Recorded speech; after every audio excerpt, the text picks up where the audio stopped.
YCP MLC Duvvada Srinivas తీరును రాష్ట్ర ప్రజలు గ్రహిస్తూనే ఉన్నారని జనసేన పార్టీ ఎన్టీఆర్ జిల్లా అధ్యక్షులు సామ్నేని ఉదయభాను అన్నారు.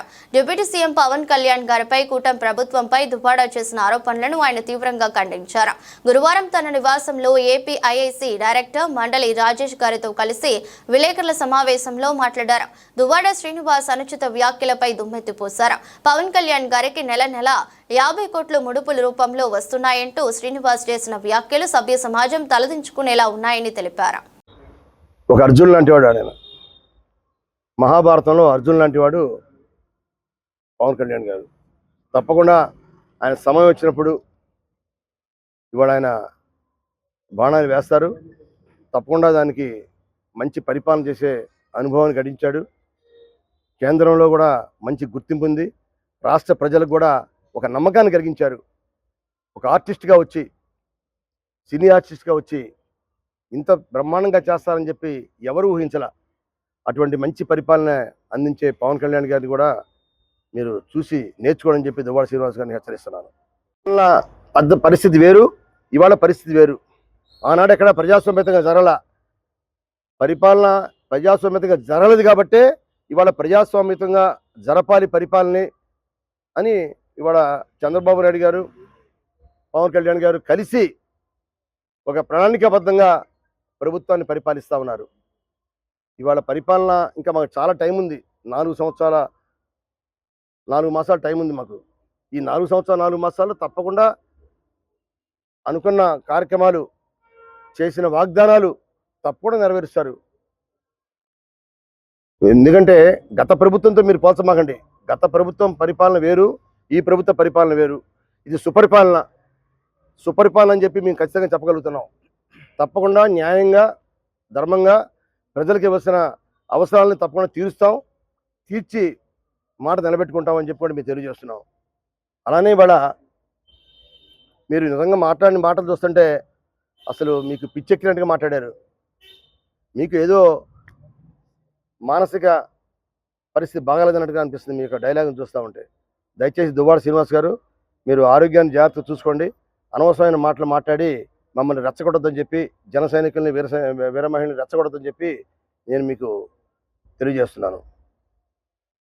అటువంటి మీడియా మిత్రులందరికీ నా హృదయపూర్వక నమస్కారాలు తెలియజేస్తున్నాను. ముఖ్యంగా ఈరోజు ఈ ప్రెస్ కాన్ఫరెన్స్ ఏర్పాటు చేయడానికి గల ముఖ్య కారణం, మొన్న శాసనసభ నుంచి బయటకు వచ్చిన తర్వాత ఎమ్మెల్సీ దువ్వాడ శ్రీనివాస్ జనసేన పార్టీ అధినేత శ్రీ పవన్ కళ్యాణ్ గారి మీద ఆయన చేసినటువంటి అనుచిత వ్యాఖ్యలకు దానికి బదులు ఇవ్వడానికి ఈ ప్రెస్ కాన్ఫరెన్స్ ఏర్పాటు చేశాం. దువ్వాడ శ్రీనివాస్, నీ దువ్వెన్న తీసుకుని యూట్యూబ్లో రీల్స్ చేసుకో, నీకెందుకే రాజకీయాలు? నీ గురించి ప్రజలు ఏమనుకుంటున్నారో, శ్రీకాకుళంలో నాయకులు ఏమనుకుంటున్నారో, రాష్ట్రంలో మహిళలు ఏమనుకుంటున్నారో నేను చూసి నవ్వుకుంటున్నారు. నీకెందుకే రాజకీయాలు? ప్రతిపక్ష హోదా గురించి అడుగుతాడు దువ్వాడ శ్రీనివాస్. ప్రతిపక్ష హోదా ఎలా వస్తుందని చెప్పి, ప్రతిపక్ష హోదా వస్తుందో రాదో తెలుసుకోలేనంత అజ్ఞానికి శాసన మండలి సభ్యుడు ఇచ్చినటువంటి దరిద్రపు ఘనత ఓ జగన్మోహన్ రెడ్డికే చెల్లిందని మీ అందరికీ తెలియజేస్తున్నాను. ఈరోజు భారత రాజ్యాంగం ప్రకారం ప్రతిపక్ష హోదా, దానికి శాసన మండలికి ఉన్న నియమ నిబంధనలు కూడా తెలియనటువంటి అజ్ఞాని దువ్వాడ శ్రీనివాస్ అని చెప్పి ఈ సభాపూర్వకంగా నేను తెలియజేస్తున్నాను. ఆయన మాట్లాడతాడు, ప్రతిపక్షం ఇస్తేనే మేము శాసనసభలో కూర్చుంటాం అని చెప్పే మాటలు మాట్లాడుతున్నాడు. పెద్దలు సామ్నేని ఉదయభాను గారు చెప్పినట్లుగా శాసన మండలిలో మీకు ప్రతిపక్షం ఉంది కదా, మీ 11 మంది ఎమ్మెల్యేలని ఒక 22 లక్షల పైచీలకు ప్రజలు ఎన్నుకునే కదా మిమ్మల్ని పంపించింది. అయినా మీరు ఏ రోజు కూడా శాసనసభలో ఒక్క నిమిషం కూడా కూర్చున్నటువంటి దరిద్రపు ఘనత వైసీపీ పార్టీకి ఏదైనని చెప్పి మీ అందరికీ తెలియజేస్తున్నాను. ఈరోజు గతంలో 2014 తెలుగుదేశం పార్టీ అధికారంలో ఉన్నప్పుడు మీరు ప్రతిపక్షంలో ఉండి పీకింది ఏంటని నేను అడుగుతున్నాను. మిమ్మల్ని నమ్ముకుని ఓట్లేసిన ప్రజలకి ఏం సమాధానం చెబుతున్నారని మిమ్మల్ని అడుగుతున్నాను. అంతేకాకుండా ఈయన మాట్లాడతారు, సూపర్ 6 గురించి మాట్లాడుతున్నాడు. సూపర్ 6 ప్రభుత్వం తెలియజేస్తున్నాం. గతంలో మీరు నవరాత్రాల్లో చెప్పినట్టుగా ఒకేసారి పెన్షన్ పెంచుతామని చెప్పి 250 రూపాయలు పెంచుకుంటా 4 సంవత్సరాలకి ఇచ్చారు మీరు. అలా కాదు కూటమి ప్రభుత్వం ఏర్పడిన వెంటనే 1000 రూపాయలు పెంచి ఇచ్చిన ఘనత గౌరవ ముఖ్యమంత్రి శ్రీ నారా చంద్రబాబు నాయుడు గారిదని మీ అందరికీ తెలియజేస్తున్నాను. అంతేకాకుండా అమ్మఒడి అన్నారు. ఆ టైంలో మీరు అమ్మఒడి అని చెప్పి ఎంతమంది మహిళలు కన్నీళ్లు కార్పించారో ప్రజలందరికీ తెలిసిందే. ఇదిగో అమ్మఒడి ఇస్తున్నాం అని చెప్పి ఎన్ని సంవత్సరాలకు అమ్మఒడి ఇచ్చారని నేను మిమ్మల్ని అడుగుతున్నాను. దీపం పథకం 2 గురించి మాట్లాడతాడు ఎమ్మెల్సీ దువ్వాడ. ఈరోజు దీపం పథకం 2లో 93,467 మందికి లబ్ధిదారులకి గ్యాస్ సిలిండర్ ఇచ్చిన ఘనత కూటమి ప్రభుత్వాన్ని ఆ దువ్వాడ శ్రీనివాస్కి తెలియజేస్తున్నాను. అంతేకాకుండా ప్యాకేజ్ గురించి మాట్లాడతాడు. వైసీపీ నాయకులు ఎవరికైనా చెప్తున్నా, ప్యాకేజ్ అనే మాట్లాడే ఏ ఎదవకైనా చెప్తున్నా, మీరు ఒక అమ్మకి అబ్బకి పుట్టుంటే కనుక, ఒక అమ్మకి అబ్బకి పుట్టినోళ్ళైతే ఆధారాలతో మాట్లాడండి. నిరాధారంగా గత ప్రభుత్వంలో ఉన్నప్పుడు కూడా ఇదే వ్యాఖ్యలు చేశారు. ప్రభుత్వంలో ఉండి ఏ రోజన్నా మీరు ఒక ఆధారం చూపించగలిగారా? సన్నాసులు సిగ్గులేని ఎదవలు మాట్లాడే మాటలు మాట్లాడి ప్రజల్ని మబ్బి పెట్టడం కాదు. పవన్ కళ్యాణ్ గారి గురించి రాష్ట్రంలో ప్రతి ఒక్క ప్రజలకి తెలుసు. పవన్ కళ్యాణ్ గారి గురించి మాట్లాడే హక్కు ఏ ఒక్క వైసీపీ నాయకుడికి లేదని తెలియజేస్తున్నాను. ఈరోజు పవన్ కళ్యాణ్ గారు వరదల సమయంలో 400 పంచాయతీలకి 1,00,000 రూపాయలు చొప్పున 4 కోట్ల రూపాయలు సొంత నిధులు ఇచ్చిన ఘనత శ్రీ పవన్ కళ్యాణ్ గారికి చెల్లిందని తెలియజేస్తున్నాను. ఆయన కాళ్ళ కడిగి ఆ నీళ్లు తల చల్లుకుంటేనే మీ పాపాలు పోతాయని చెప్పి వైసీపీ నాయకులు ఒక్కొక్కరికి తెలియజేస్తున్నాను. అంతేకాకుండా ఆయన మాట్లాడతాడు, నీకు 60 సంవత్సరాలు వచ్చింది, నీకు సిగ్గుందా? పెళ్ళిడికి వచ్చిన ఆడబిడ్డ ఉంది, నీకు సిగ్గుందా అని నేను అడుగుతున్నా. పెళ్ళిడికి వచ్చిన ఆడబిడ్డను ఇంట్లో పెట్టుకుని నువ్వు ఒక వేశ్య మహిళను తీసుకుని నీకు నచ్చినట్టుగా బజార్లో అమ్మటి తిప్పుకుంటూ యూట్యూబ్ రీల్స్ చేసే ఎదవ్వి. మీ నాయకుడిని అనాలి, నిన్ననేం బుద్ధి ఉంది? నీలాంటి ఎదవని శాసన మండలికి పంపించారు. నువ్వు ఎదవని తెలిసిన తర్వాత కూడా నిన్ను సస్పెండ్ చేయలేదంటే మీ నాయకుడు ఎంత గొప్పవాడో ఆయన ఆత్మ పరిశీలనకి వదిలేస్తున్నాను. తిరుమల తిరుపతి దేవస్థానం టీటీడీ బోర్డు కూడా చెప్తున్న చైర్మన్ గారికి, ఒక ఉంపుడు గత్తిని తీసుకొచ్చి పవిత్రమైన వెంకటేశ్వర స్వామి సన్నిధిలో నువ్వు చేసే యూట్యూబ్ రీల్స్ ఏంటయ్యా సన్నాసి? ఇలాంటి ఎదవని ఇంకొకసారి తిరుమల కొండ మీదకి రాకుండా చూడాల్సిన బాధ్యత టీటీడీ చైర్మన్ గారిదని నేను తెలియజేస్తున్నాను. ఈయన మాట్లాడతాడు,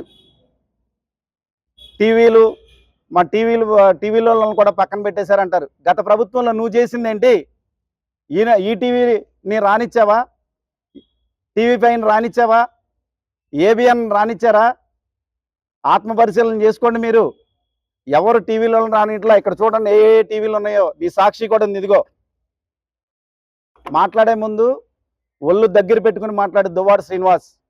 నీకు నచ్చినట్టు మాట్లాడితే ఊరుకునే ప్రసక్తే లేదు. ఆయన శాసనసభ సాక్షిగా చెప్పాడు, నేను ఒక ఎమ్మెల్సీగా చెప్తున్నానని చెప్పాడు. మా అధ్యక్షులు శ్రీ పవన్ కళ్యాణ్ గారు నెలకి 50 కోట్ల రూపాయలు ప్యాకేజ్ తీసుకున్నాను అన్నాడు. నువ్వు నిరూపించాలి. నిరూపించిన ఎడల శాసన మండలి చైర్మన్ గారి దగ్గరికి వెళ్ళి నీ మీద కేసు వేయటం కూడా జరుగుతుందని నేను హెచ్చరిస్తున్నాను. ఇంకొకసారి కూటమి ప్రభుత్వం గురించి కానీ జనసేన పార్టీ అధ్యక్షులు శ్రీ పవన్ కళ్యాణ్ గారి గురించి కానీ అవాకులు చవాకులు పేలితే నిన్ను రోడ్ల మీద కూడా తిరగనివని చెప్పి హెచ్చరిస్తున్నాను. ఇంకొకసారి నువ్వు మాట్లాడే ముందు ఒళ్ళు దగ్గర పెట్టుకోవాలని దువ్వాడ శ్రీనివాస్కి హెచ్చరిస్తూ, ఇంకొకసారి పవన్ కళ్యాణ్ గారి గురించి మాట్లాడితే ఇక నీకు ఎక్కడ తిరిగే అర్హత ఆంధ్ర రాష్ట్రంలో ఎక్కడ తిరగనివని చెప్పి హెచ్చరిస్తూ సెలవు తీసుకుంటున్నాను. ఉప ముఖ్యమంత్రి వారు రాష్ట్ర జనసేన పార్టీ అధ్యక్షులు పవన్ కళ్యాణ్ గారి మీద అనుచితమైన వ్యాఖ్యలు చేశారు. ఎమ్మెల్సీగా ఉన్న దువ్వాడ శ్రీనివాస్. మిస్టర్ శ్రీనివాస్, నువ్వు ఏ విధంగా పవన్ కళ్యాణ్ గురించి విమర్శిస్తూ మాట్లాడారు? మీరు ఆయన గురించి మీరు మాట్లాడేంత స్థాయి కూడా కాదు. ముఖ్యంగా నువ్వు ఎమ్మెల్సీగా ఉన్నారు మీరు, ఓకే. ఎమ్మెల్సీగా ఉన్నప్పుడు మీరు కౌన్సిలర్ మీరు మాట్లాడండి, ఆధారాలంటూ చూపించండి. ఇవాళ మీరు పవన్ కళ్యాణ్ గారు మొన్న జరిగిన ఎన్నికల్లో 100/100 21 సీట్లు పోటీ చేస్తే 21 సీట్లు కూడా గెలిచారు. ప్రజా ఆదరణ ఉన్నట్టుగా నిరూపించబడ్డారు. మరి మీరు ప్రత్యేకంగా మీరు ఆయన గురించి అనేక రకమైన విమర్శలు చేశారు. ఆ విమర్శలు ఎలా ఉన్నాయంటే 50 కోట్ల రూపాయలు నెల నెలా లంచం రూపంలో వస్తాయని చెప్తున్నారు. మీరు సభ్య సమాజం తలదించుకునేలాగా మీరు మాట్లాడారు. ఇవాళ పవన్ కళ్యాణ్ గారు ఆయన పూర్తిగా సినీ ఫీల్డ్ నుంచి బయటకు వచ్చి కోట్ల రూపాయల ఆదాయం వదులుకొని ప్రజాసేవకి నిమగ్నమై పనిచేస్తూ ఉన్నాడు. దాదాపు 9 మాసాల నుండి ఆయన చేస్తున్న కార్యక్రమాలు కానీ, ఆయన పరిపాలన కానీ, పంచాయతీరాజ్ వ్యవస్థలో తీసుకొచ్చిన పెను మార్పులు కానీ ఇవాళ ఆంధ్రప్రదేశ్ 5 కోట్ల మంది ఆంధ్రులు చూస్తూనే ఉన్నారు. ఇవాళ దువ్వాడ శ్రీనివాస్ గారు మీకు ఆయన గురించి ఇలా మీరు మాట్లాడారు. మీకు ఒకటే తెలియజేస్తున్నాను, మిస్టర్ దువ్వాడ, నిన్ను దున్నేస్తారు వీర మహిళలు, జన సైనికులు. కనుసైగ చేస్తే శ్రీకాకుళం జిల్లాలోనే ఉన్న సముద్రంలో మిమ్మల్ని పడేస్తారు.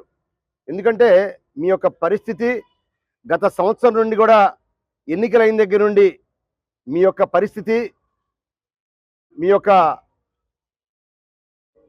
అనేక రకాల కార్యక్రమాలు ప్రజలు, ప్రతి వాళ్ళు, రాజకీయాల్లో ఉన్నవాళ్ళు, రాజకీయాలు లేని వాళ్ళు కూడా ప్రతిరోజు వింతగా చూస్తున్నారు మీ కార్యక్రమాల గురించి.